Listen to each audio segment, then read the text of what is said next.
All right, let's talk about one of the most basic topics in English, which is subject verb agreement, which is the most basic stuff you gotta know in order to be able to make a sentence. So, as you're seeing right there, we got subject verb agreement. We have three types of agreement we can have. It can be in a statement, it can be a question, it can be a negative sentence. So, what is the difference? The difference is that, hold on a sec, let me open this marker real quick. Drop the drop the cap.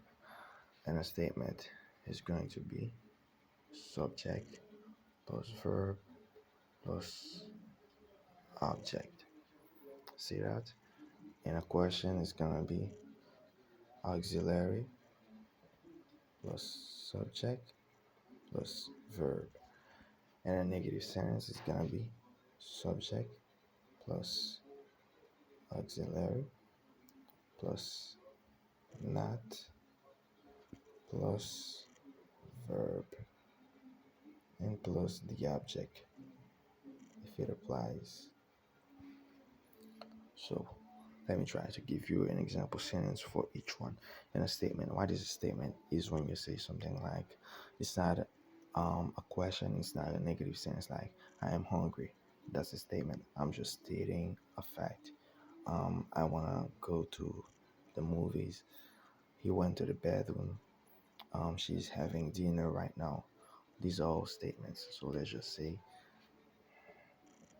I am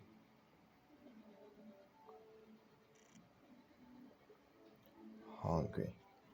So I am hungry. What is the subject here? The subject is I. What is the verb? Am. What is the object? Hungry. All right. Now, I mean, hungry is not the object here. This is an adjective. But let me just have an example where there's an actual object, real quick.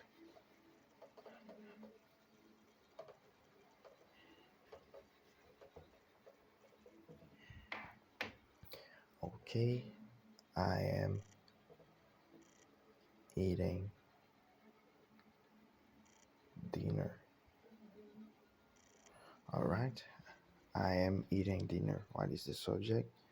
I, verb, am eating.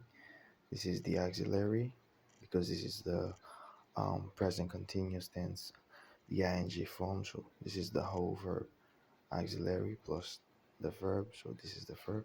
What is the object? Dinner, because dinner, this is the thing that is undergoing the action. Now let's turn this into a question.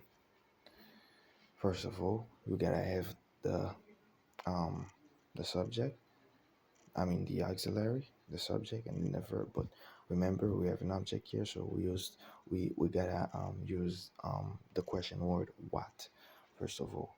So I want to know the thing that is undergoing the action. So what? So the auxiliary is am, subject is I, verb is eating. See, so this is a statement. I am eating dinner. A question. What am I eating? Right? What am I eating? Question mark. What am I eating? Dinner. That's what I'm eating. Now let's just turn this into a negative sentence. So a negative sentence, the structure is subject plus auxiliary plus not plus the verb plus the object. So what is the subject here? What was it again? It was I, correct? I. Auxiliary was am. Sorry for my writing. I know it's terrible. What is not? So am plus not, so it's gonna be not.